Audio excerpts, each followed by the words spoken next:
What do you see? Yeah?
This is all core.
Really?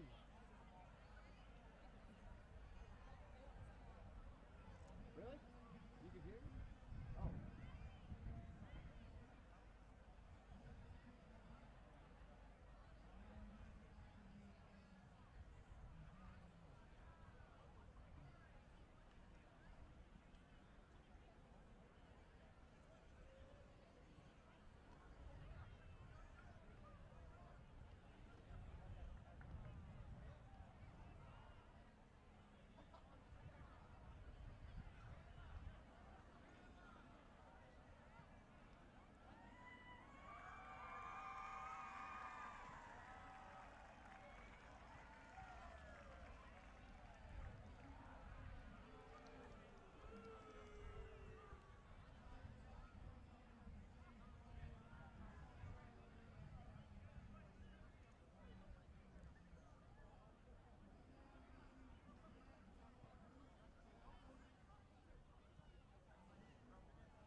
Bro.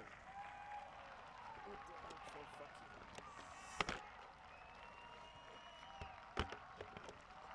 So this goes that way. Alright, perfect.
Big.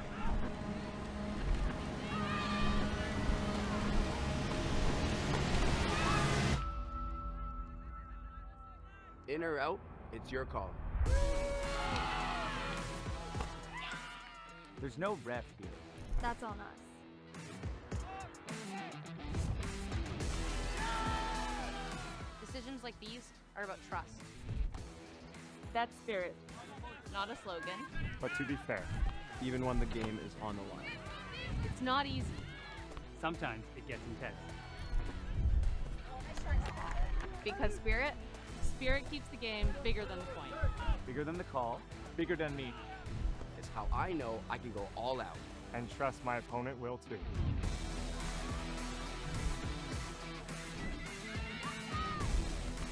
It's not just rules, it's respect. Because when you respect the call, You respect the player. It's every decision you make. Every conversation, every point. It's the reason I compete at my best. And when I have to make the call, In or out. I'll call it honestly. because spirit is the standard. And we don't play below it.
2026 Canadian Ultimate Championships here in Zurich, British Columbia. We are situated at the Newton Sports Complex for the kickoff of the junior phase of our tournament.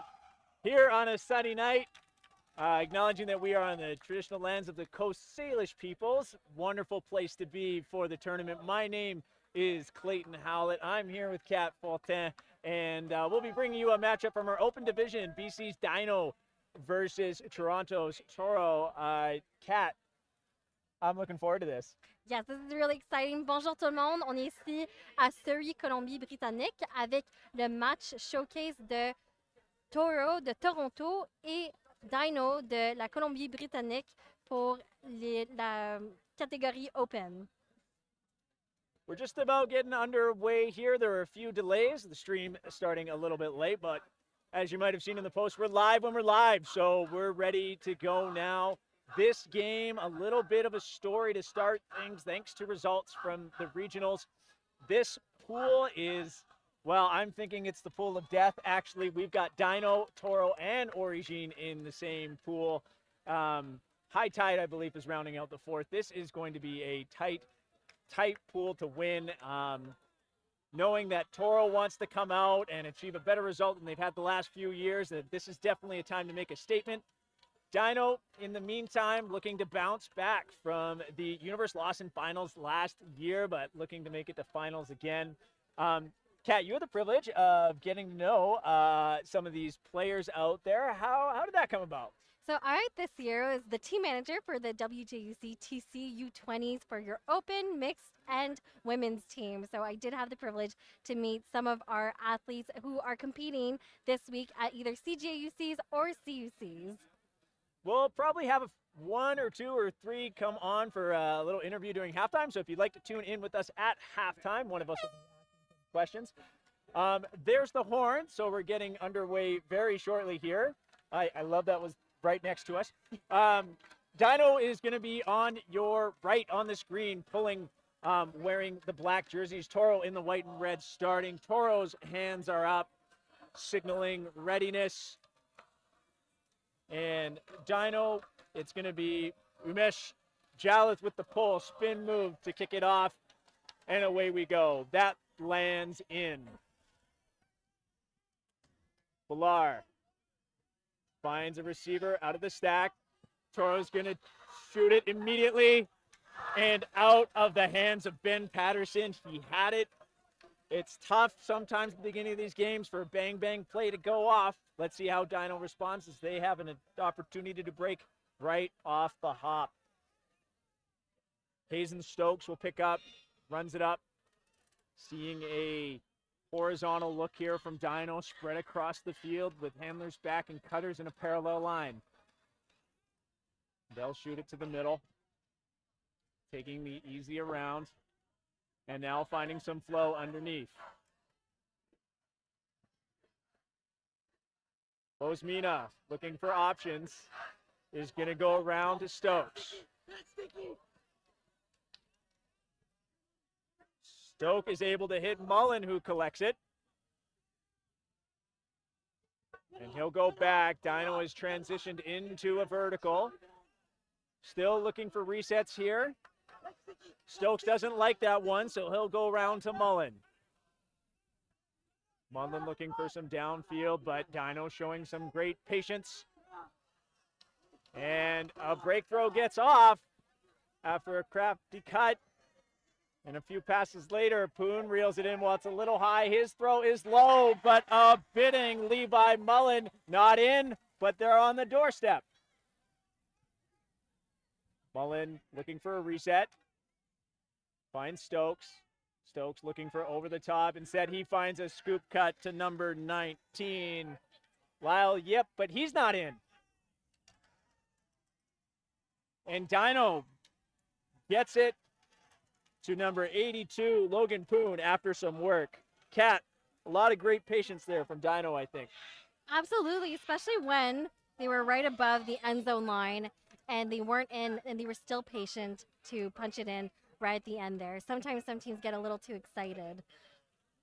Well, as I said in the intro, probably not the start Toro was, well, I should say, as I said in the intro, Toro's looking to kind of break out of, let's say, a structure in the tournament that they've become frustrated with. They're always up against tough teams and they want a better finish, and now they're starting in this tough pool and just bouncing out of the hands of their receiver in the end zone there.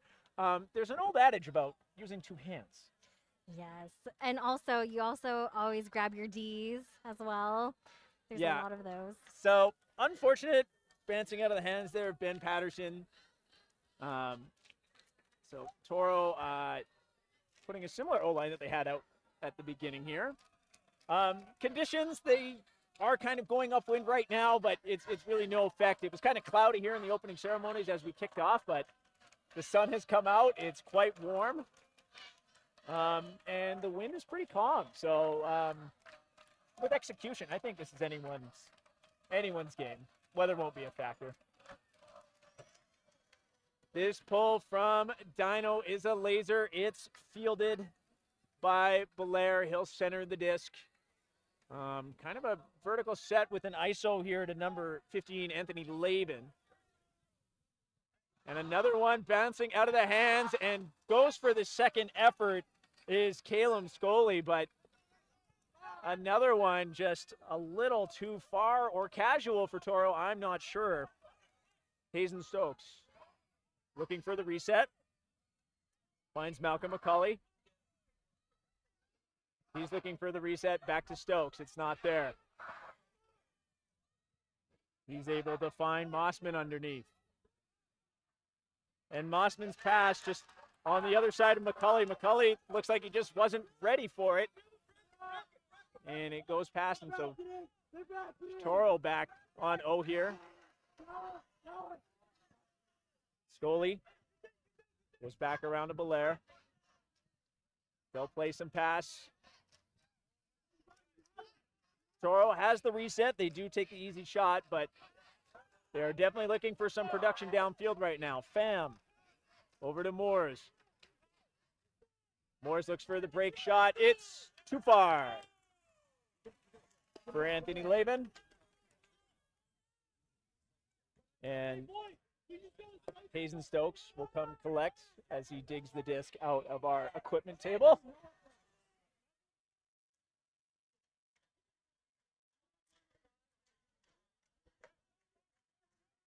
Stokes is looking for the ISO. It's not there. Well defended by Toro. Instead, they get the upline scoop from Malcolm McCulley. Once again, Dyno using the open side of the field underneath. Mossman looking for options. He still wants that. He'll find it. McCulley, so playing a little pass together. Stokes calls for the easier round with the big thank you call from Coach Alex Lamb as the team works it front to the break side and gets their second break. Cohen Mola brings it in 2-0 for Dyno off of 2 breaks. We've only seen the Dyno D-line so far.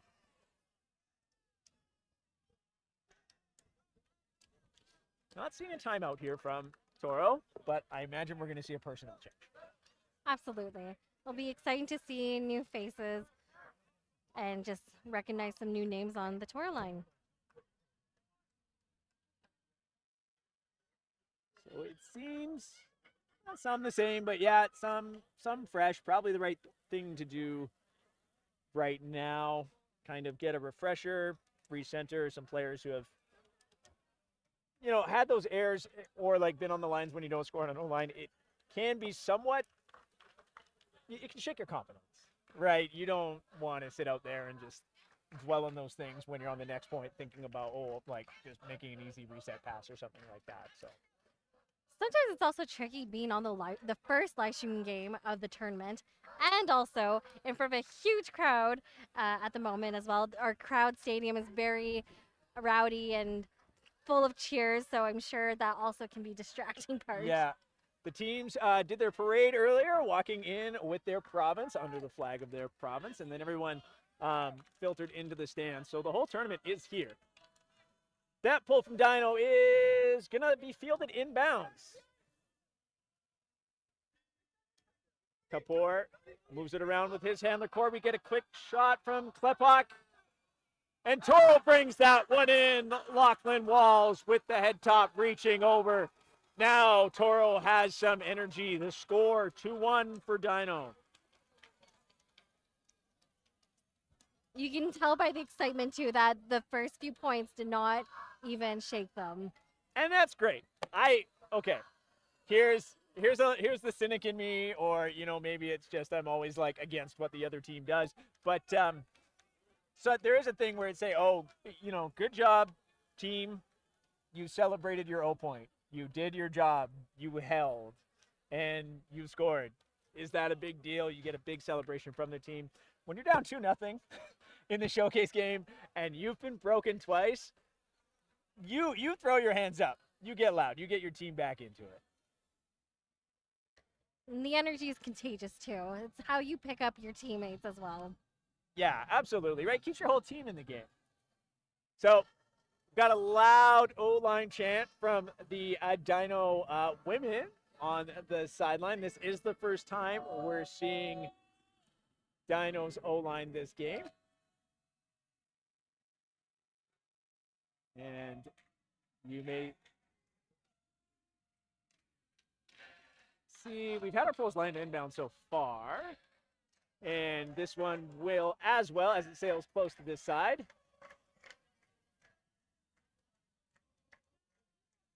Toro coming down in a match defense, but poaching in the lanes to try and slow things down. Dyno doesn't seem to care as they just do some handler ISOs. Everybody's around the disc right now. Only 2 players were downfield to kick this off.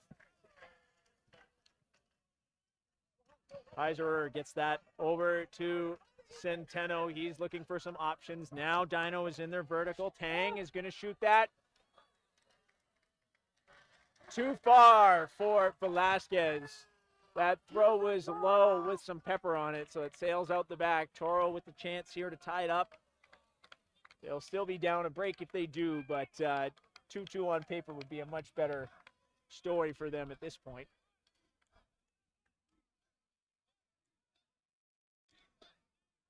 Thomas Moores taps it in.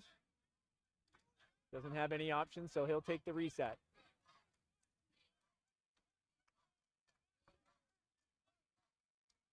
A vertical stack. And now we're getting some production from the front. Masaho gets that to the middle, and now we get an around break throw. Looking for the shot was William Fletcher, but the big fake gets the disc moved back to the middle of the field. Kapoor looking for cuts. Finds Lachlan Walls. Walls looking for a reset. He'll find it to the break side. Too many receivers for Toro. They all kind of let up, and it's Dyno bidding through to get it back.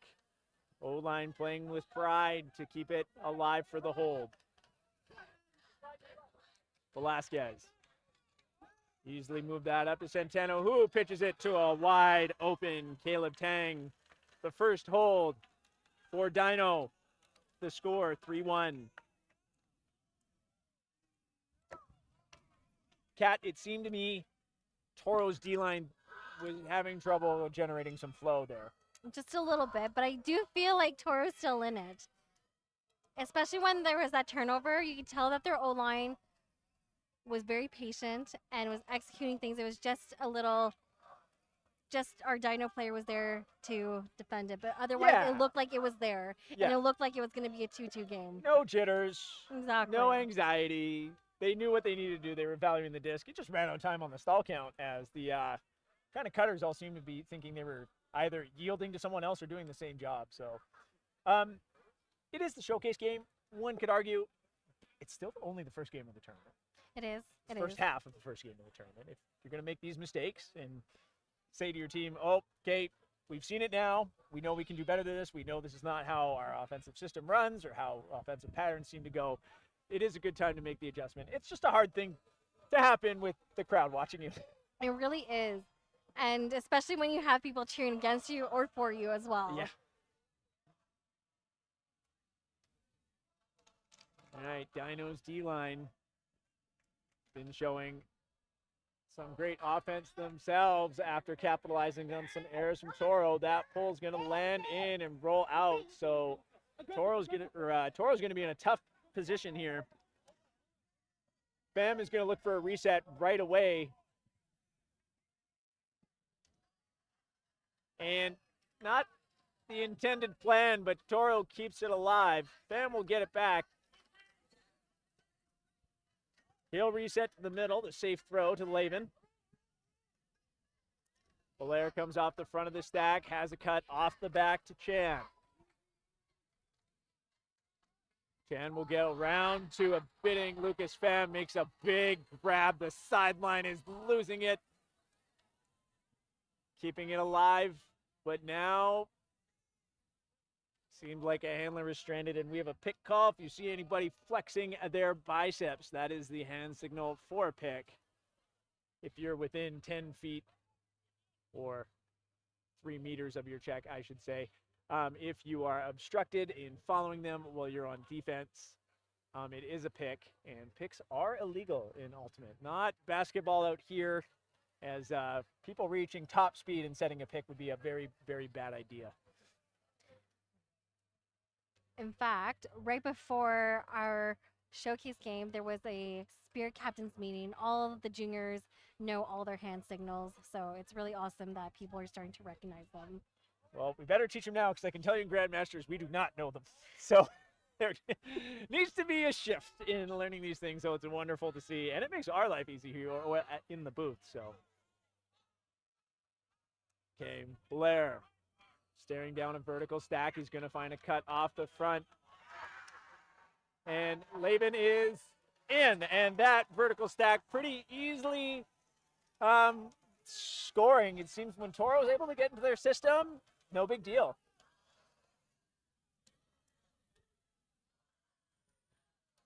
Okay, here's a question for you. Okay. Would you power line if you were Toro at the moment? You know what?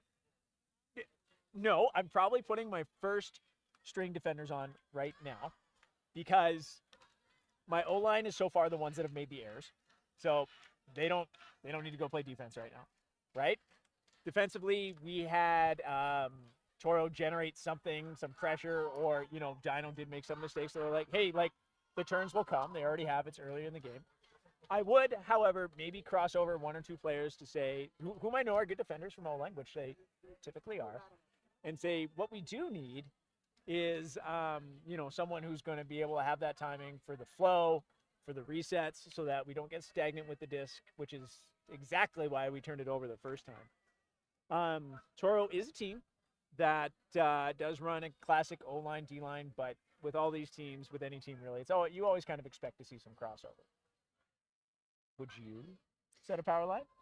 Not yet, because I think you stated that very well. I think because it's only 3-2, I trust my players, you know? Chow with the disc as Toro comes down in a zone. They've got 3 handlers back for Dyno. Chow looking for options, throws the scooper over to Velasquez. And Dyno is just shredding this zone right now. Chua goes over the top to Velasquez. Velasquez finds Zhang through the middle. I can't keep up. They're not having a problem. Heiser will get that to Chow as the melt call to match defense comes from Toro. Centeno finds Velasquez up the middle. He's going to air that out. And elevating was number 41, Finley Kamimura. And he got over Lachlan Walls. I'm not sure. Yeah, I am. I'm just keeping an eye down here in the end zone right now. Just a little bit of pause. Receiving observer Sandra Hansen down there having a discussion with Walls. I would have to watch it back. I'm not sure if Walls knew that Kamimura was in the air, and he elevated high, and it almost seemed that he went over him. So he is awarded the yellow card for a dangerous play. The observer is assessing that he indeed could have avoided that contact and should have known essentially where Kimimura is. I mean, that's definitely one to watch back and see exactly what happened there. But we take these things, as an organization and in the sport and the rule set very seriously, as we don't want anyone getting hurt out here. And can you explain the cards for the people at home if they're not familiar with them? Yes, great idea. Thank you. Blue card, team misconduct foul. You can get 3 of those a game. They're a penalty against your team. On the third one, you start getting penalized with field position. Yellow card, personal misconduct foul. You get one of those, and it's kind of like soccer. So you have a misconduct foul against you. If you get a second one, you are out for the game. And it's essentially a red card. If you get it in the second half, you sit out the second half of your remaining game and the first half of your next. Also, if you get a yellow card while you're in possession of the disc, it's a turnover. And a red card is an ejection. So getting a yellow in a game, you don't want those. I would love for those of you watching to look up, because I don't remember if yellow cards follow you at all or if they're over at the end of a game. I'm not sure. That is a great question to ask our Team Orange. Toro had a vertical offensive set. It was motoring along, but that pass is a little too low for Peter Bastos. He made a solid bid to try and keep it alive, but no dice as Stokes brings it to the sideline for Dyno. Once again, a horizontal set off the sideline. And the little dish up line to space. You love that. Throwing to the void as the thrower can run on it. Very deadly throw to have happen as Tran gets it back. Tran looking for options.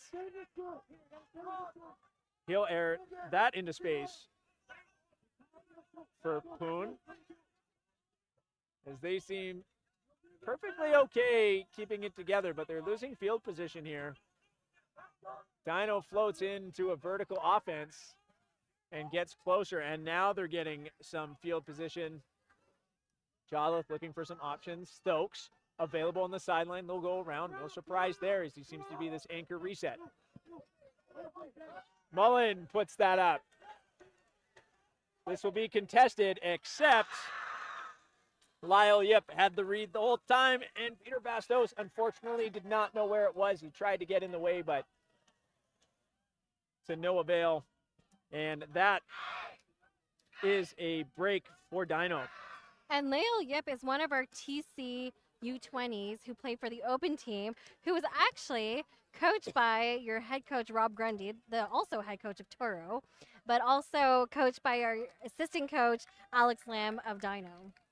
Yeah, so a little rivalry here as the timeout is called by Toro. At this point, I am not surprised at all to see that timeout. You're down 3 breaks. That's definitely a number of breaks where I would also call it and get a reset.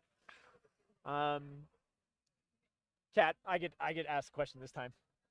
What are you saying to your team in the timeout right now if you're Toro? I would use this moment to reset. Use the moment to refocus. Maybe a little breathing exercise in there, but this is really the moment to just take a breather, because I think that this team has it, but it just seems like there's a little bit of jitters. How about you? What are you telling your team? Yeah, I would ask. I'm with you. I would tell them to take a deep breath. Stop worrying about the crowd. Stop worrying about the crowd. The showcase doesn't matter. We just need to get that execution and the easy stuff that we know how to do. Because right now it is the easy stuff. It's the execution. It's throws that are too low. It's bouncing out of hands and clear receptions that should happen. So I think just trying to let go of any high pressure moments we're feeling right now and just go play our game, but also letting go if we have anybody, just like worrying about the matchup against Dyno. That doesn't matter either. So some research. We're confirming our information for the cards. So if you get 3 over the tournament, 3 yellow cards, so they do carry over in terms of the whole tournament. Okay, gotcha. 2 in a game, you get ejected, but a red counts as 2 yellows. So. Okay. Thank you, our intrepid producer. amazing producer, Sarah Edie, for being our research, and thank you to our Team Orange for being her resource. Yeah, Team Orange 4 observers out here, as this is the only game right now, so it's getting the finals treatment with a fully observed game with 4 people. And they've got their microphones too, which I love. I find that so Yes. cool. So Yeah. high tech. So high tech. I mean, it really moves things along, right? They can get the conversation going before sometimes they're needed so far, so they have it right away. Jalis pole is a giant one, and it'll come into the middle, and that is centered to Owen Chan. Chan looking for options. Little ISO in the front didn't work, so instead they'll find Chan back in the middle after he played some pass with Jacob Belair. It comes around to Ben Patterson. And Thomas Moore's having his way with his defender right now as he continues to get open, but able to find a receiver eventually. Scully fakes over the top. And still seeing some production from the front in the vertical stack here. So a lot more patience here from Toro. They're just moving it off the front. Moores goes for the huck. I guess that's the commentator's curse, Cat. I said being patient off the front, and then they hucked it through the middle. Kang Tran looking for options. A neat cut there by Hazen Stokes, calling for the around, and as soon as defender turned his head, he went up the line. Finds Levi Mullen. Mullen is able to find the space there to Poon just on the sideline. He'll go back around. Tran.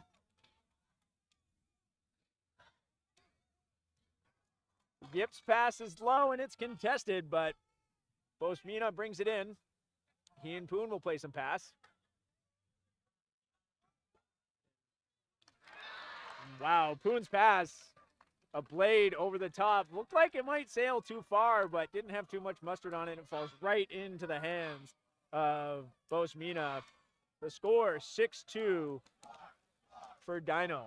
That was a great read. Not only that, but it was really neat because you could hear your head coach of Dyno just telling their players to deny the hucks. So they did a really great job pushing Toro in and denying those hucks. You're right. That's Coach Well was on the sideline, and we heard him right at the pole. Watch the huck, watch the huck, watch the huck. Dyno was okay with that movement from the front, and then they took the shot. Kind of a, that I love that tactic of noticing a team's, disadvantage. Noticing that Toro has not done well with the hucks and everything, and that their flow hasn't been good. So you can let them have it under. You can let them move it around. If we don't let them get any upfield production, they might take a shot, and we're going to snack on it. Or chomp on it. Sorry, Dyno. I've been corrected before. I think there's a sign that even says "Welcome to the jungle." There is, yes. They're cardboard, and it's red Sharpie on cardboard. So I have notes about how to make signs as of a minute ago, but come on, red Sharpie on cardboard. I mean, it stands out It does not. a little bit. If you maybe do in 3D. Toro fields this pull. They move it around to David Klepok. He sends it right away. It is too far for Kevin Tamayo. Tamayo, I've been told, has springs. He's a volleyball player, big playmaker. You got to throw it up for a player like that, but that huck, too much mustard on it. Seeing some rotation here from Dyno's D-line, Grady Lum, looking for options. He finds the around to Sonny Ma. He'll get it back to the middle.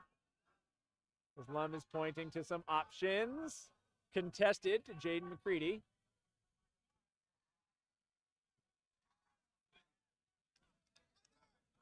Zippy underpass to Cohen Mola, and now Dyno finding the easy unders. Malcolm McCulley will throw another break under to Sonny Ma. Or that could have been open, but it seems that Dyno's okay with these marks, and great bid by Malcolm McCulley to keep it alive, but he almost threw it too fast and put up a little high for his receiver. So Chance for Toro here. That pass too far. Two bidding players, and unfortunately, Kevin Tamayo was the closest, but it was just a little too far on that. Hitting the ground hard made that extra difficult. So Ma will bring it to the line. Ma looking for options, looks off the huck. Goes around to McCulley. His pass is high. He put his hands up like, oh no, but Lyle Yip brings that in. And we see Huck go up. That's McCready reeling it in. He's not in, though. Now on the doorstep looking for options. The ISO one-on-one is not there. Coach Will freaking out, looking for a reset. It's not there. It's okay, Coach. So we have a count here. Coming in at 6. Looks for the reset immediately. It's there. Now the quick give go, throw and go. Follow your pass. And then break to the front. Oh, and it seemed that Cohen Mola was looking at the next thing to do before reeling it in. I like to call that wide receiver syndrome. Klepok will move that to the middle and play pass with his teammate. William Fletcher in there with the handlers, and now Tamayo and Masaho looking for options. Fletcher gets it back. He and Masaho find some work up the line, and now Toro will move it back around. And once again, seeing a pass that is just too far. I don't know if it's too much zip or if we're changing our lines, Cat, but it just seems Toro can't connect on the breakside gains here. I really like their patience as they walked up the disc. And it just wasn't until that last pass. And in my head, I was like, oh, I really like the walking of the disc here. And you know, the commentator's curse, I think it was the commentator's thought curse. Well, we've got an injury here. Everybody's walking under their own power, so that's good. So Toro will take that injury sub. When that happens, the other team is also permitted to sub the equal known player. So Velasquez will come on. I'm not sure who he took off.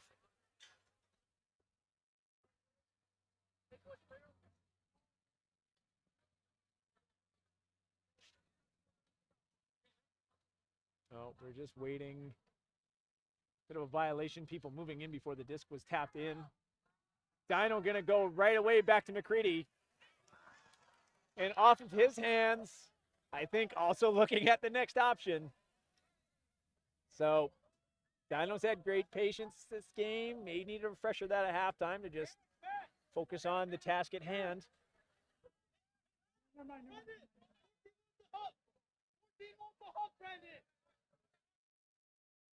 Dyno poaching in the middle, leaving some open spaces for their players. Charles Lee and Daniel Klepok able to move it around. Tamayo's gonna throw, and a great cover there by Barrett Mossman. It looked like Araj Kapoor had that all the way, but Mossman able to find it around the shoulder. Cat, once again, we're listening though. We're listening to the coaching staff of Dyno here saying they want a huck. They're going to go. This guy's the thrower. Dyno seems very prepared for the deep game. Especially Daniel Klepok, because he really, you can tell he really wants that huck too. And every time that Dyno players are marking him, you can tell the coaches have picked up on that too. Velasquez. Leading throw. That's a tough one for Cohen Mola and probably the rest of us. The blade over the top of your head, fading to the side you weren't running to. So Fletcher now will go over the defenders to Tamayo. And Klepok's pass, I think there was some confusion by Toro there. Charles Lee was open, but I don't think that, or I should say, I believe he thought it was not for him. And Dyno calls the timeout. That's a fair call. That's been a long point. There's been already roughly maybe 5 turnovers, so Yeah. it's been a long point. I sometimes I look at games like this, I don't think 6-2 reflects the score that we're seeing here. Yeah, I like that timeout call there too. I mean, My thing is I love to harp on field position. That's a decent field position to call a timeout. You're not in coffin corner or anything like that. So this is a good call. Tournament rules, this is a tournament to games are to 15. So with the score of 6-2 right now, half will be taken when one team reaches 8. At this rate, that will be Dyno. However, anything can happen. I mean, we are seeing a lot more of a contested point this time. O-line or D-line, whatever it is for TORO. They're not just getting lit up right away after a turnover here. They're actually sticking with it, playing really hard. But the miscues, the hesitation seem to be plaguing them right now.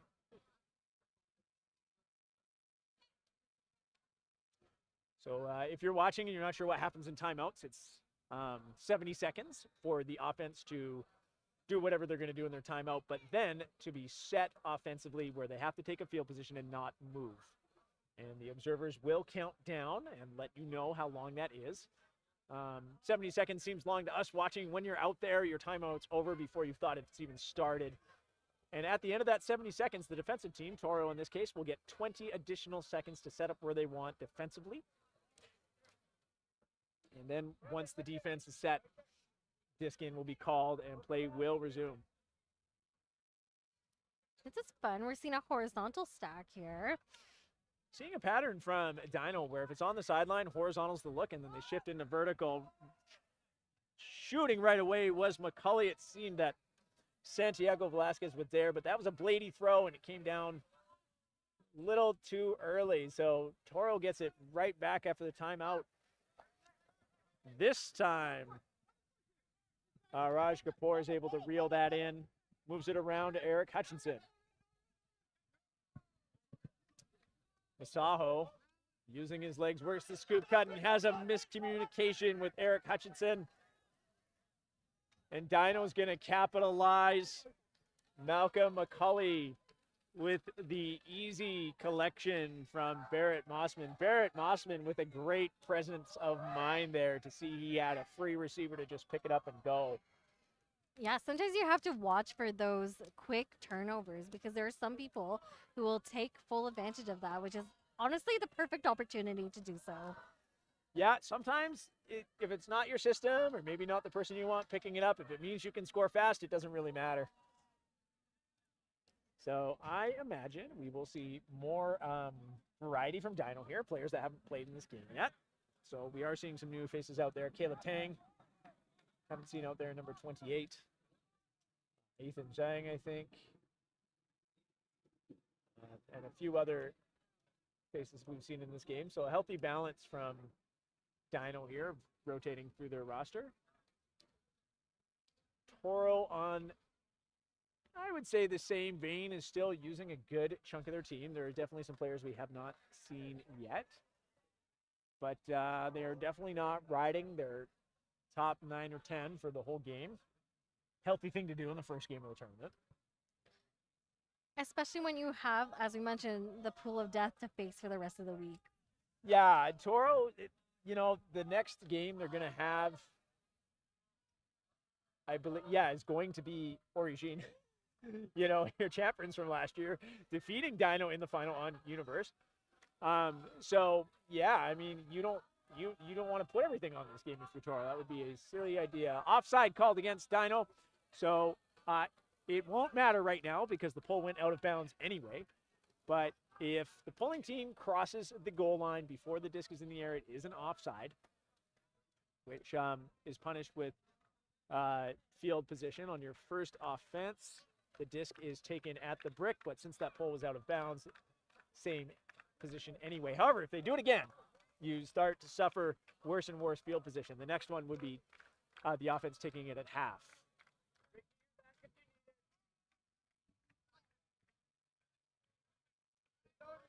Ballard shoots up line after getting it around, but we've got a pick call that happened a little while ago as Chen and I believe that's Pham started a little give-go action, but we have a pick downfield, so that's going to come back. And for those at home, just to make it clear with pick calls, Pick calls are really important to know if they affected the play or they did not affect the play. Because if it does not affect the play, the disc would resume where it is. But if it does affect the play, it goes back to when the pick was called.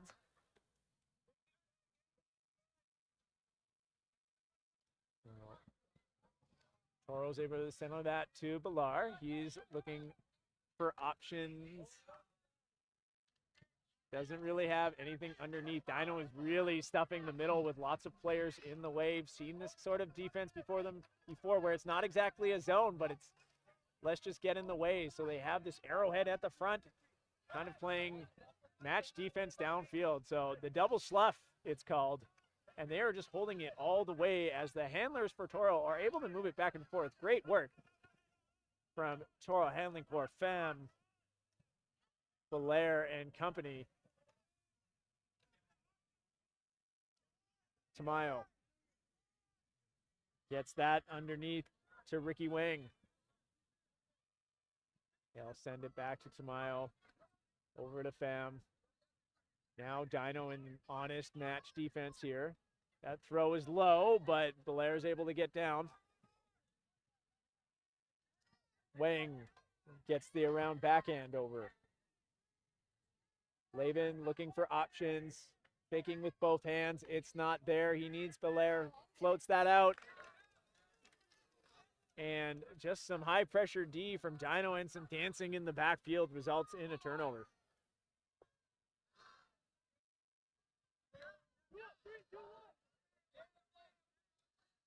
Chua looking for options. Velasquez takes off. Centeno has some wheels underneath, collects that, goes over to Velasquez and gets it right back. He and Velasquez play together until Chua gets involved. Yep, to Velasquez is not in. He thinks he's in, but you better watch those observer signals. They do lines and time. Travel called. Velasquez finds the around, the quick step around to score that point. I believe that was Lyle Yip with the goal, but that brings us to a score of 8-2, another break for Dyno. They are up with 4 breaks with the big lead on the Toronto team. So this halftime, I mean, what more can you say that you've said in timeouts already, right, Kat? Exactly. I think, some teams are second half teams, so you never know. But, this is just the optimist in me, because I think you mentioned you're a cynic, so I have my hopes up. Yeah. Well, you never know. There have been bigger comebacks before. We're going to kind of take a break here for a moment and fetch players that are willing to come have a little halftime chat with us if you'd like to stay tuned in. But we'll be back with you very soon.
All right, so we're here with oh, I gonna get your names right. I got Zeke Centeno and Lael. Yep. Yep. Yeah, that's right.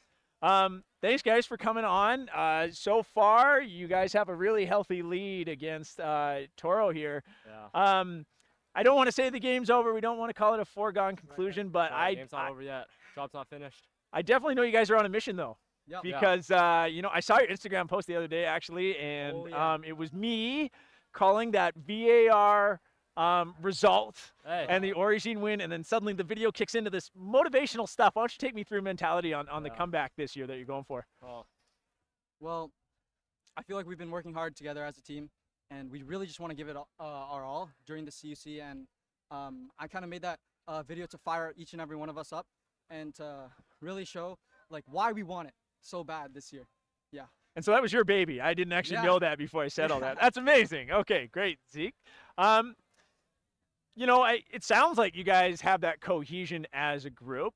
Yeah. Right. I was told your team won BC region. Well, I knew you won BC regionals, but you did it with 16 Yeah. 16 guys. Your Team Canada guys were away in Spain. Yeah. Now you come into this tournament.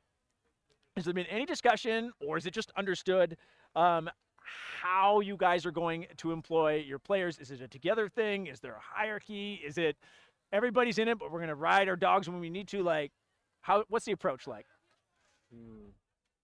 I think we're definitely all in it. That's something we've all been working towards all season. Like when everybody was gone, they were having 10 people practices, and they still showed up every day, put in the work, and just showed why they're here, why they want to grind. And you know, it's the last tournament of the season, and we just want to put all the work that we put it into a show for everybody to watch, and hopefully it'll bring a championship. Well, speaking of that, with everybody watching, like, what's it like playing in the showcase this early? Because I don't mean to tip my hat to your record and how you guys are on the stream all the time, but you're usually on the stream in a final. But here you get to start right off the hop. How does that feel to play in the showcase game? Honestly, I feel like it feels amazing because we got a lot of family and friends watching us on our first game, and we really didn't know what to expect from Toro. And it just feels really great that all of the work that we've been putting throughout this whole season and all of our ultimate careers, we're able to put on a show for all of our fans. Oh, fantastic. Well, I'll cap it there, guys, just because, you know, you've got players going to the line. I see Coach over there giving us a, like, okay, wrap it up. Vince Bullock. So, yeah, you better go quick. I like to shout out to my mom, my aunts, my uncles, my grandparents. I like to shout out to Interlinny, who came out here from Burnaby. I like to thank Megan, who's watching from the stream. I want to shout out all of 3 of my siblings, my mom and my dad, who've been supporting me, and my grandparents. Thank you guys. Love you guys. Yeah. All right. Thanks, guys. That was also to Josh Jang. Coach is going to get in trouble. That was Zeke Centeno and Lael Yip there on the mic. Kat's going to come back, and we're going to jump back on here for the start of the next half. So we'll be with you shortly.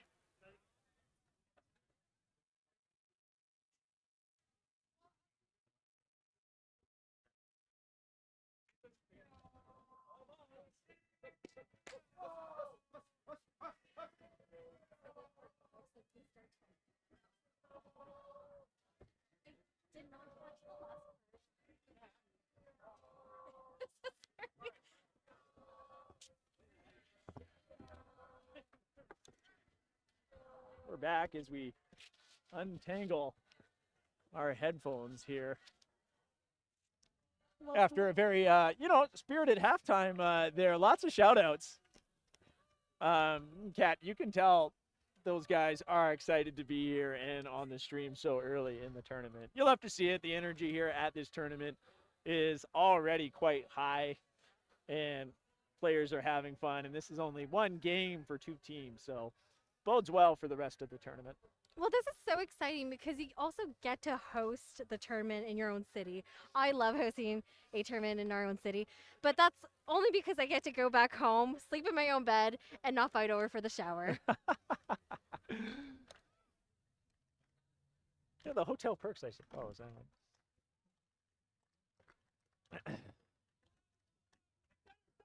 Toro starting on D as they started on O in the first half, and their pull lands inbounds but rolls out. So Dyno will have to take this from the sideline. and they are floating into the horizontal, sensing a pattern here, but they have a dominator set up as it's just up to the handlers, the three, to do everything as the rest of the field sets up deep. The dominator, so deadly because it gets you great field position. So Brendan Chow has no problem airing that out for Finley Kamimura. Kat, that is the efficient O-point that you want your O-line to have. Absolutely. And it's such a great way to start your second half as well. It really sets the tone for how your team is going to come in the second half. Yeah, I feel like I've been in many halftime huddles when you're coming in on O and you just say to your team, all right, our O-line's going to get out there, going to score quick, and then we're going to grind right away with the D-line back out there.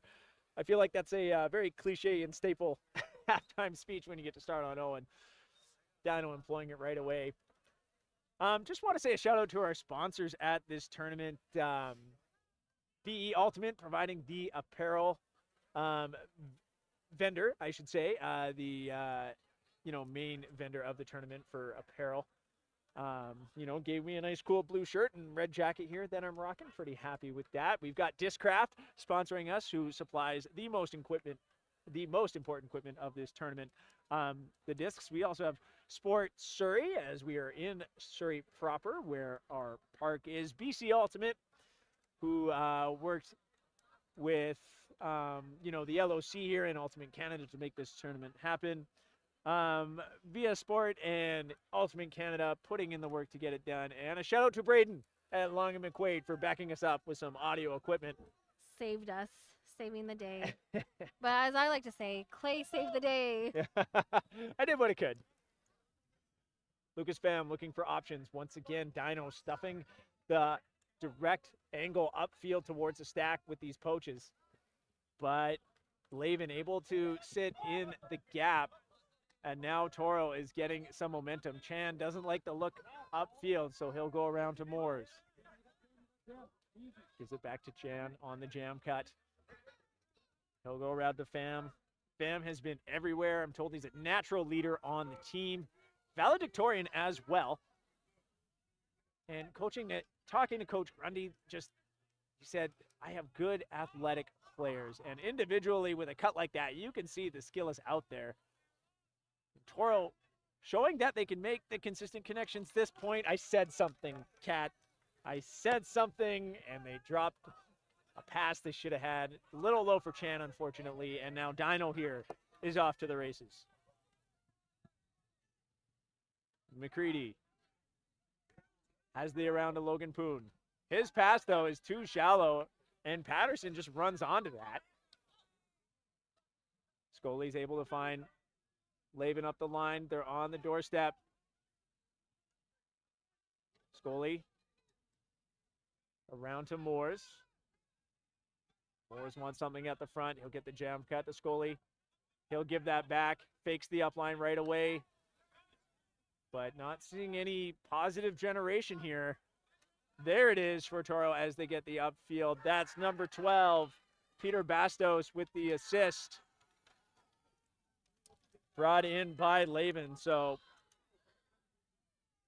Toro, I'm sorry. Toro getting the 9-3 score line now, getting that first point back in the first half, and searing some cheers to get some momentum. Sorry, Kat. No, I was just going to say second half team, and those exist. We saw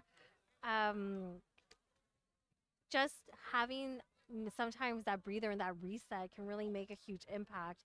And I love how even though they got scored on coming back in the second half, they were still able to punch it in and use a lot of patience to score that third point there.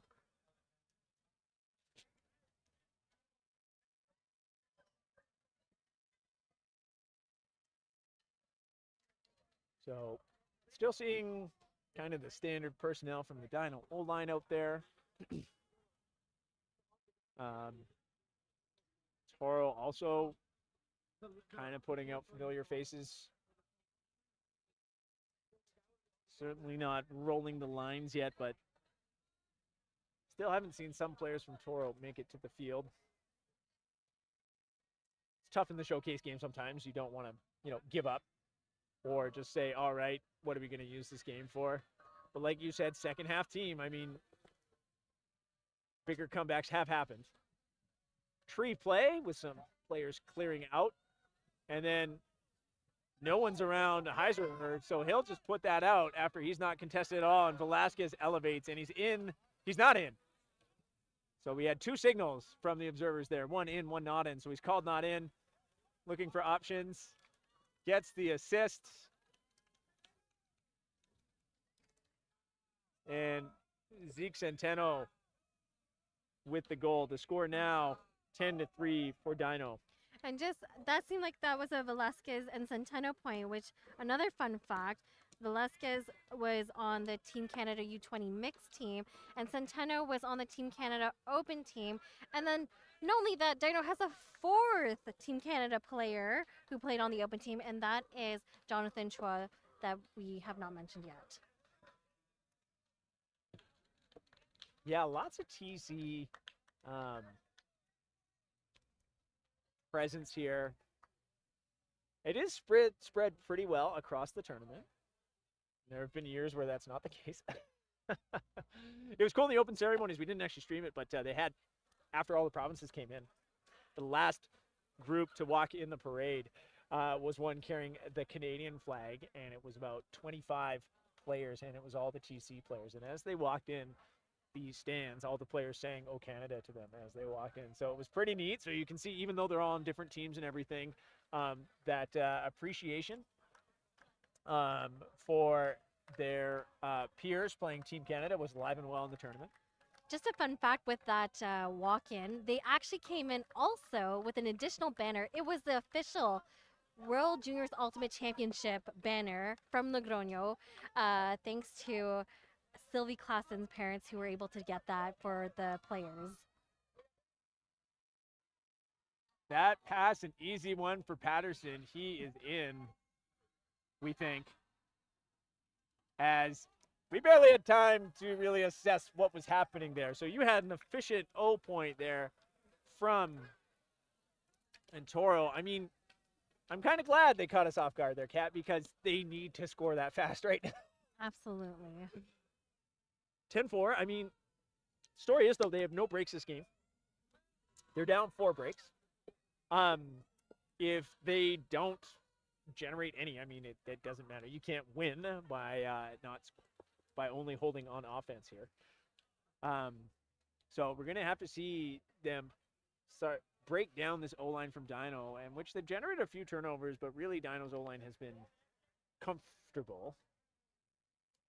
So we will see what they can do here.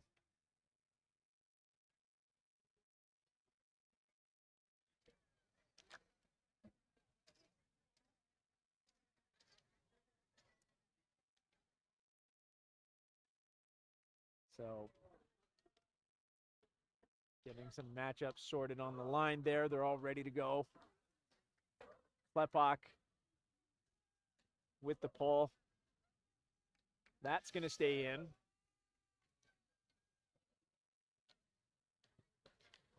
I think in the stands you can see TORO cheering, but they've got their T and their O and their R and their O a little mixed up because we see Rue instead of TORO.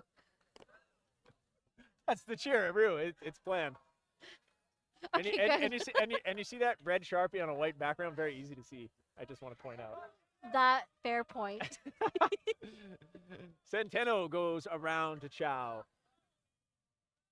TORO trying their hand at a zone here, but Dyno showed earlier, and they do again, is they're very comfortable to just throw everybody up front and play a little give-go mini-game here. And that eventually leaves a wide open Ethan Zhang to pitch it out to Velasquez. Will he keep his feet in? He does. And we have the official goal signal. He knew he was in. No question that time. The score, 11-4.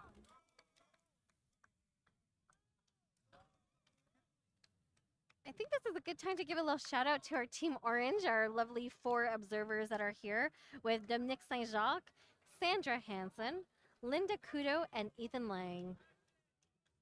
Thank you, Team Orange, for what you do.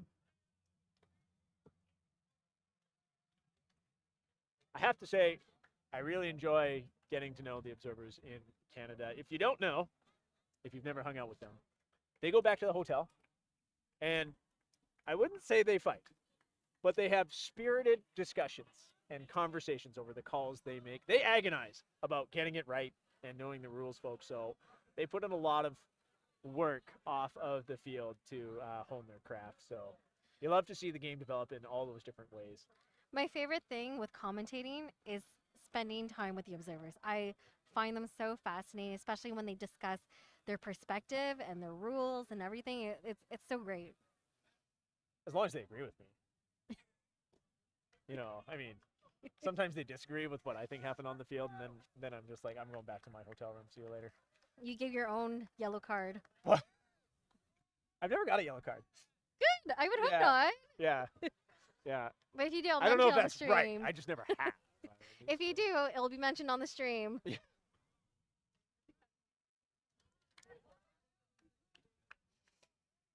A little bit of a diminished coaching staff for Toro at this tournament.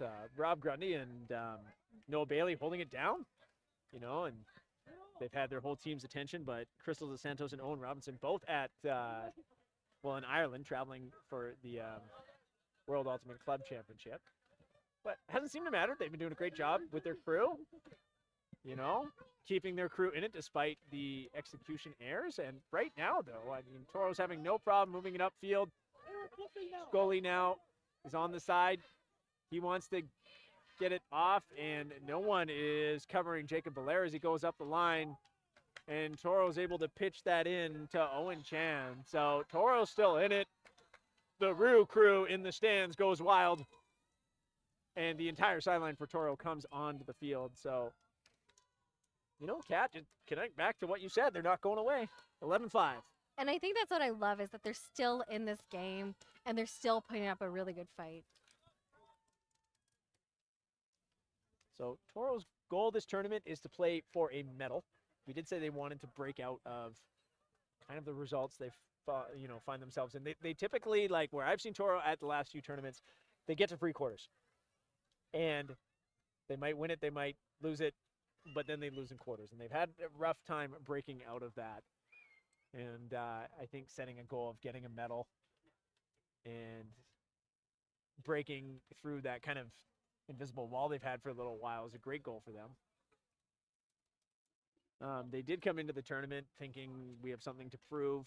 We don't just want to have that goal by happenstance. We want to earn it. And with this kind of attitude and this score line, I feel like they can do it. I mean, it would be a very different story at 11-5 where you watch a team quit.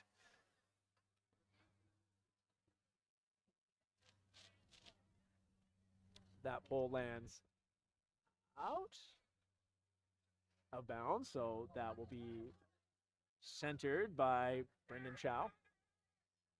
Velasquez is all under. Toro seems to be on his back shoulder, worried about him going deep. Centeno's going to throw that up for a Heiser. And he brings that in after it seemed that I think Caleb Tang was also trying to make the play. And everybody's fine. It's very, very quiet. No one seems to really know what happened, except it's a goal, so neat. Just a little harmless contact with your own player. Yeah. You got to remind yourself you're on the same team. I mean, if any time we are going to ask to see a taunt, I think it would have been right there. Absolutely. You know, they're all about like stamping out the taunting versus the other team, but when it's your own guy, I mean, have a little bit of fun. Show the disc to him. Maybe a head top signal. Laugh about it later together. Make some memories. Make some memories. The score 12-5. It is a game of 15, so Dyno is 3 away here. And, you know, saying all those things about Toro, how they've, stayed in the game, everything. I mean, we should flip that too. I'm watching Dyno's line here, and the coaches are out there giving input. The players are talking with each other about what to do. They're setting their matchups correctly. Quite a big coaching staff for Dyno here. Alex Lamb, Vince Bullock, and Josh Falk are going to be here all week. Coach Will leaving tomorrow or the day after, Tuesday, for Limerick to go coach the Richmond Royals. Only 2 players are from Richmond, by the way. But coach the Richmond Royals in their run in the mixed division.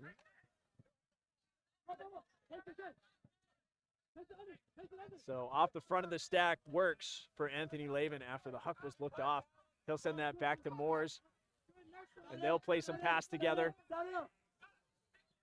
They seem fine with it, but we've seen Toro fall into this trap where they need some upfield production. Now they have it. Here's a dominator. Toro's on the run here. Now they're looking for options. Those two will stay together. Let someone else play, maybe. And they do, getting that around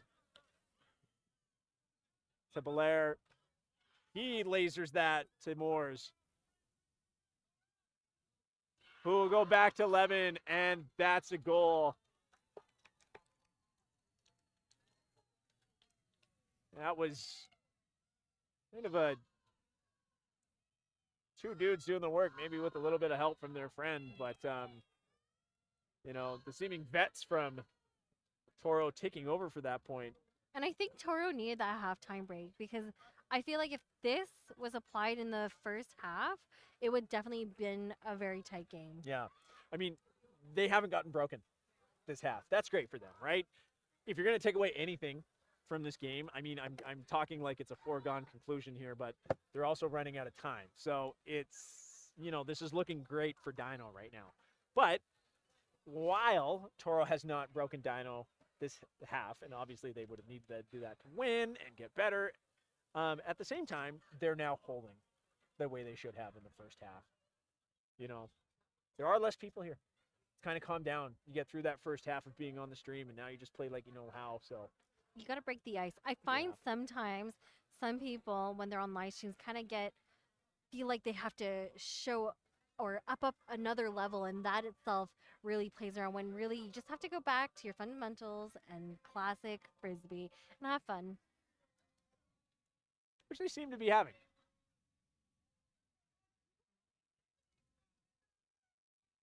Klepak's pull is fielded by Chua. He moves that up to Chow. Pick called against Zeke Centeno by Hutchinson.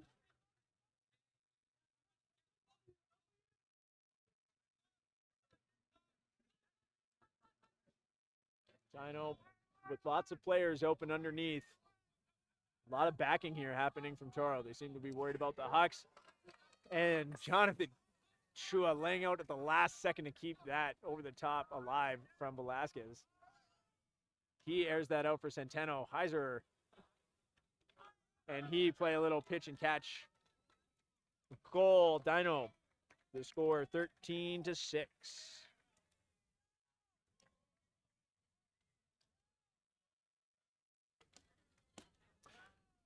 Toro sideline louder than Dyno's right now.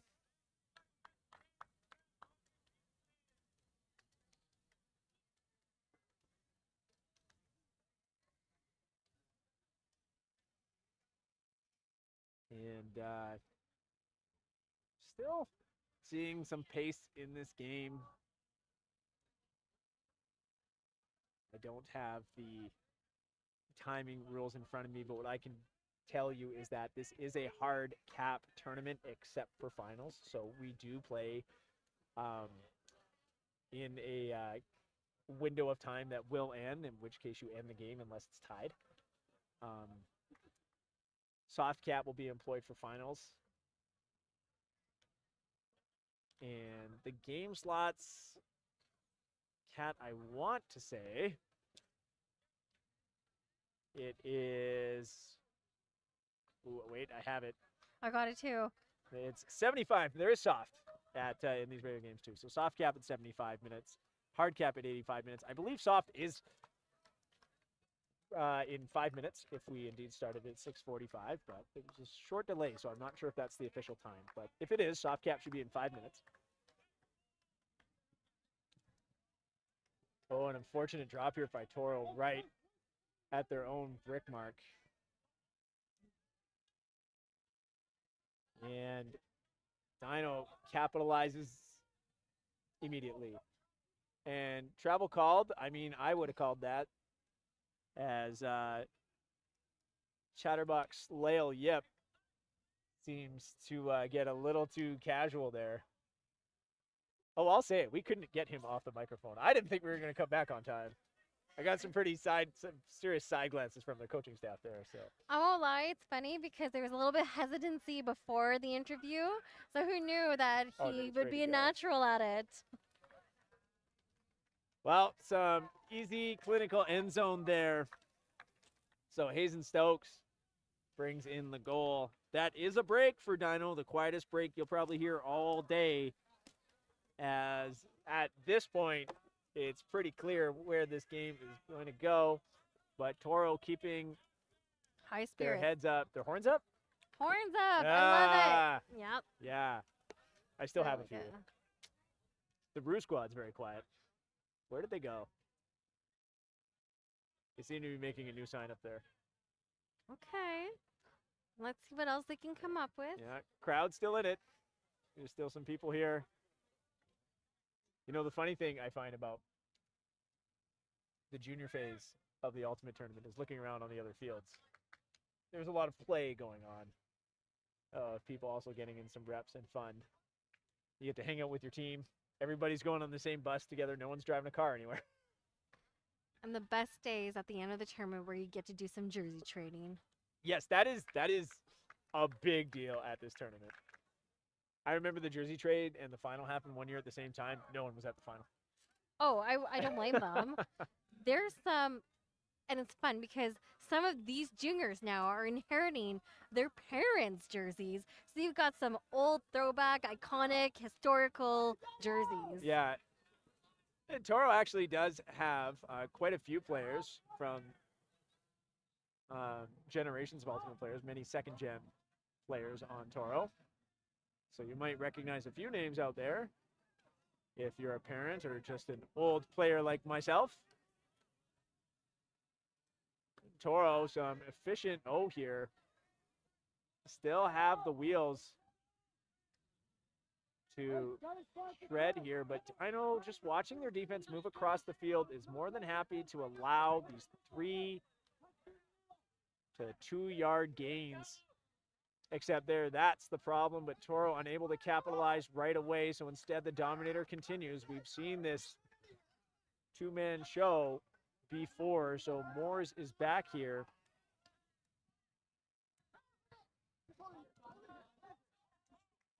With Scully, and now finally they find someone else. Pham, he puts that out far for Laven, who's able to bring it in.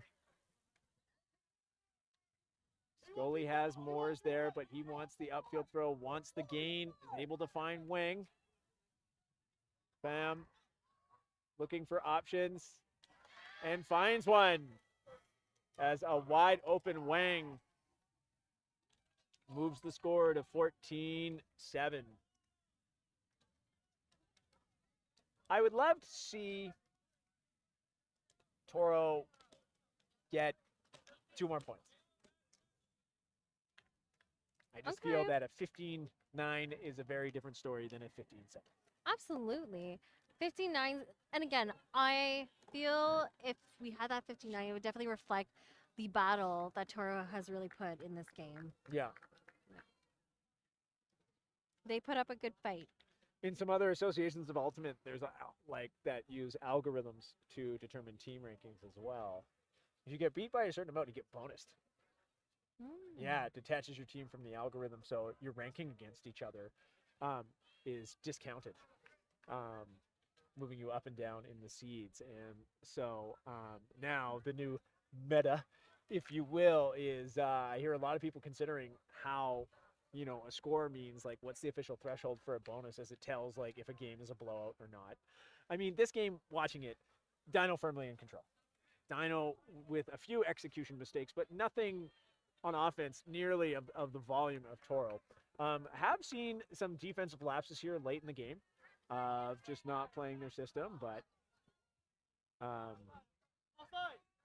you know, with a comfortable lead, it's okay. Offside called against Toro, but because Dyno didn't acknowledge it, they just have to play as the pull landed regularly. If they let it hit the ground, they could have brought it to the brick, but I don't feel like their O-line is going to have an issue. Kamimura wide open underneath. He doesn't like those looks up the line. He's going to look for Chow. His pass too low. I think that might have been blocked. This might be your 2 points that you were asking for. And let's hope I didn't do a commentator curse here on it. Espinola is going to play a little pitch and catch here with Quinton Chen. Chen looking for options. He's going to be able to force it to Daniel Klepok, and he'll lay out and hit the 50 freestyle. And Toro loses it. That's their first break of the game. So 14-8. This could be one more break. Could bring them within this threshold. We should be approaching soft cap, though. It will be a game to 15 regardless. The other thing that can happen now is after 85 minutes of game time, a horn will sound, and that will just mean that the game, the current point finishes and the game will end.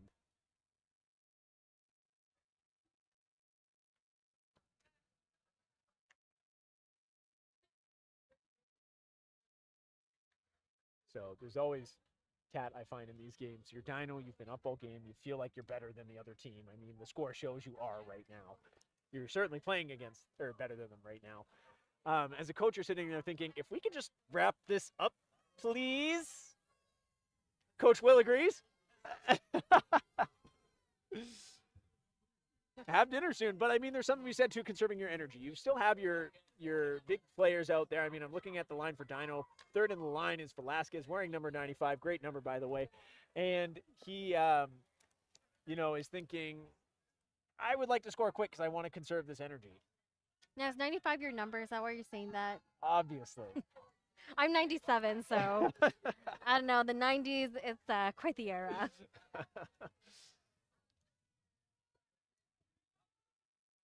Oh, looking for number 95 in the end zone. Is it for Velasquez? No, it's too far.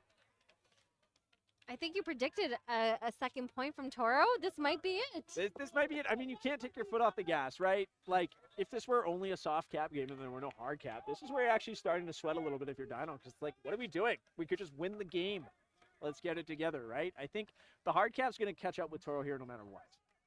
But, and they need to hustle. You hear the Toro sideline telling their players, let's go, bring that disc up, get it into play, because we are losing time. Kapoor finds Tamayo. You may have just heard the horn go. I'm going to try and find out if that was soft or hard cap, but we'll find out shortly. If it was hard, this point will just end, and that will be the end of the game regardless. Hutchinson gets that over to Lee. Lee's going to put that out to space. Some disorganization and some whiffs, and Lachlan Walls brings it in.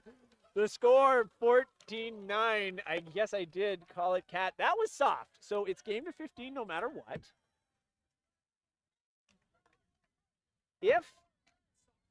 Okay, so there's 10 minutes now before hard cap.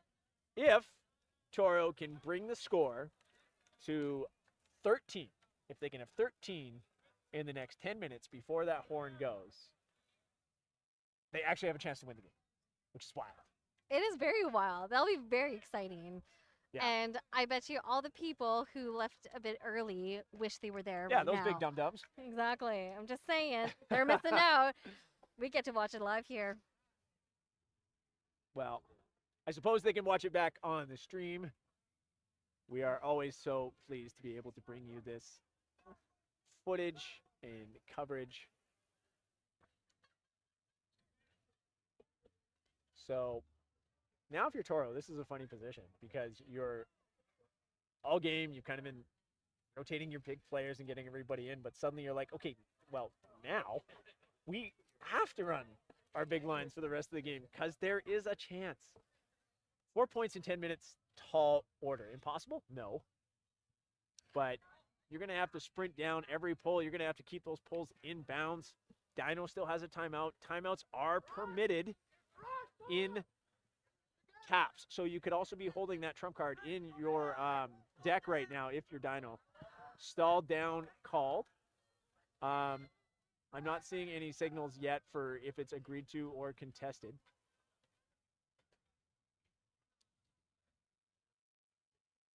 So a tap on the head was the signal. And I can hear their conversation, and that is Brendan Chow saying, I think I threw it, so this is almost certainly going back, and it will come in at 8. Oh, retracted? Okay, tap on the head, stall down, or stall, I should say. Hands out, no contest.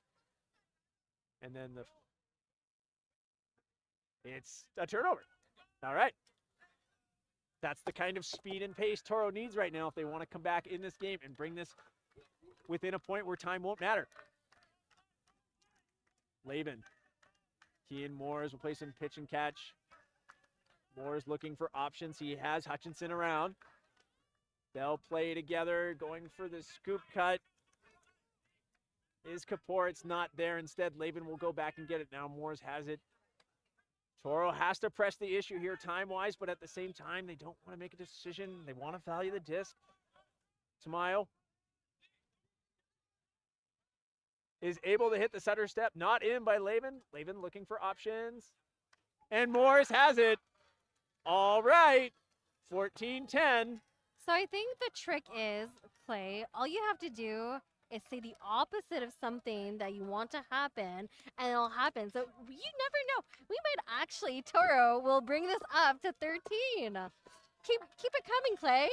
Yeah, really, right? Like did I manifest that? Is that the right use of that term? Just make sure Will doesn't hear you on the Yeah. sideline. He wants to go home for dinner.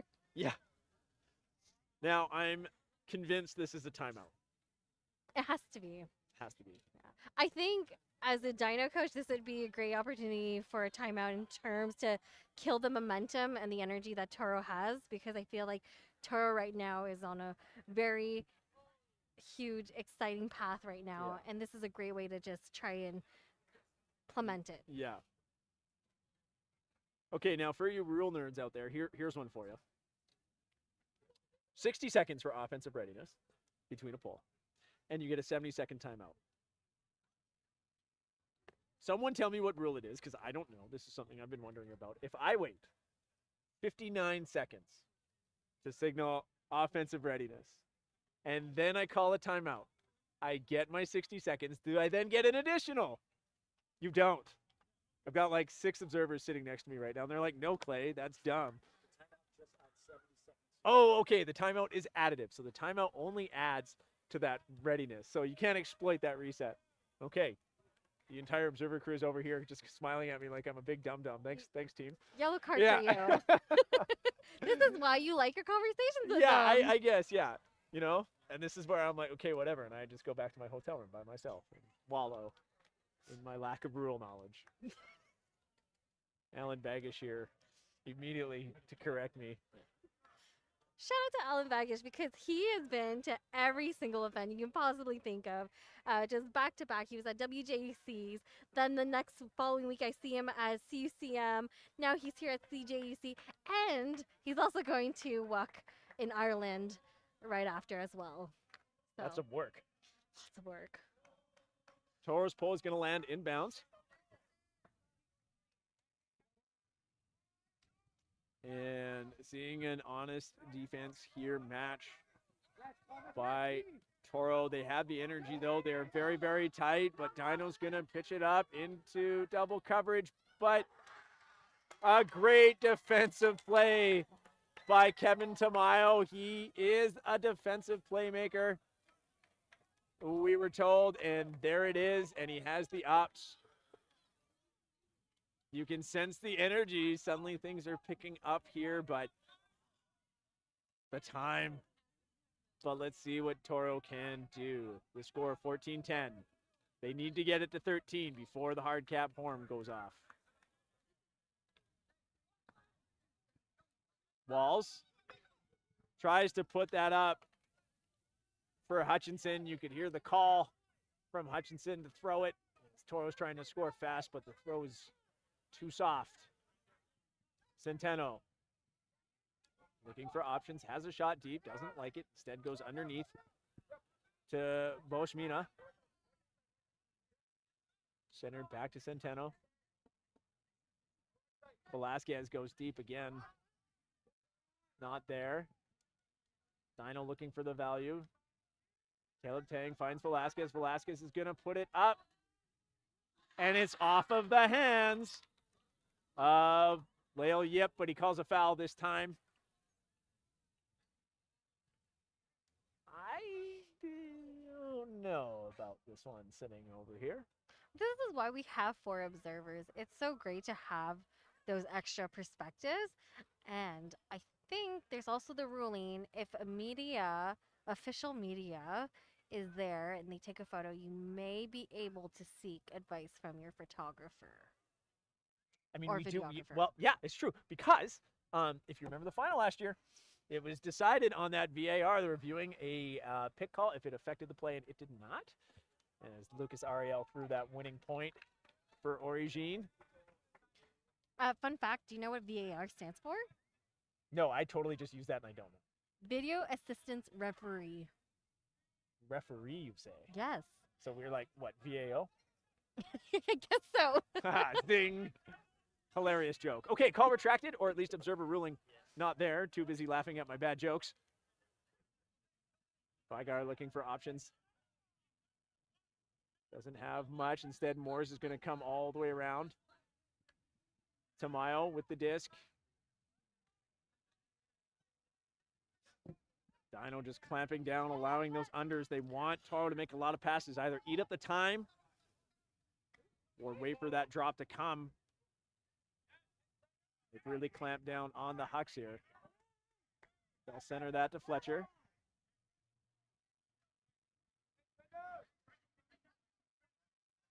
Hutchinson up the line, it's not there. And his check will make a great bid. That's Caleb Tang with the D.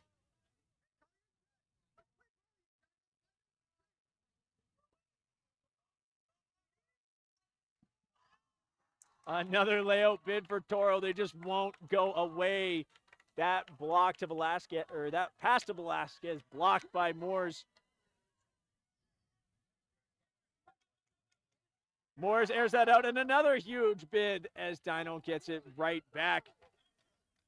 Big athletic play there by number 13, Karim Bosmina.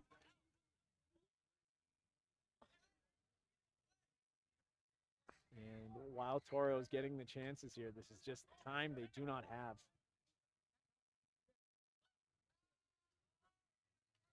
Yep. As Centeno, but there's coverage deep. Morse saw that coming miles away. So that horn signifies a hard cap. This point will end no matter who scores. The game will be over and Dyno will win. Point diff can be a tiebreaker. And I will also say, let's say Toro wins this. They'll still win. I mean, they'll still lose, but it'll be 14-11. Which is a huge comeback from the second half. Huge comeback. And yeah, and it's like, if you get a -3 in point differential and there's a tiebreaker or anything like that, that is far, far better than the position they were in earlier at 14-6, which could have been, you know, a -9. So they've really battled back. And at this stage in the tournament, your points against and points for do matter. So this comeback, this incomplete comeback is still worth something.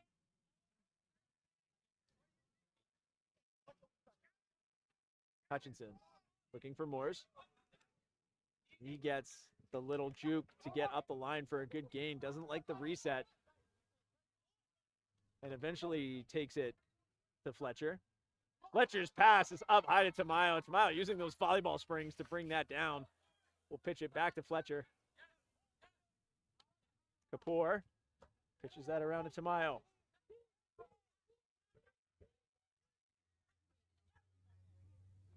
Tamayo has Moores. And Moores puts that out to number 15, Anthony Laban. And the game is over. It is 14-11 for Dyno. They take the win. But what a battle, and sticking with it all the way. While it's a loss, it puts Toro in a far better position. Kat, what are you saying to your team here? So you're Rob Grundy, Coach Rob over there, or you're Coach Noah. Like, what do you say to your team right now about this result? a huge congratulations for never giving up, especially when there was such a huge gap like that, and to be able to fight and continue fighting and take advantage. Sometimes your opponents can get a little laid back when they see that huge buffer, and they took advantage of that and really punished their defense. Yeah. Yeah. If you're Dyno, I think you're, highlighting your team's ability on how you did with, being just the better team for most of that game. But then you're also having a little moment of reflection of saying, we let them get 5 points on us when we had 14. Right? And that does, mean that they do have a better shot in the tournament instead of putting this team to bed. So, some good things, some bad things to reflect on. Anyway, our showcase game is over. You're going to be joining us tomorrow as we start coverage in the pool play bracket. We will start streaming in the second round of games. You can find all the game schedules and results via the tournament website. Googling CUC 2026 will bring it up. We will be featuring the Cannons from Alberta versus the New Scotland Blues from Nova Scotia in the Open Division. And on the video-only stream, Team Toba will be taking on Chain Reaction. Unfortunately, that is also from the Open Division, excuse me. So, and that will be at 10:30, 10:20. So you can tune in for that on the stream. So Clay Howlett and Kat Fulton signing off. Thank you for joining us. Kat, do you want the last word? Merci tout le monde et puis bonne soirée.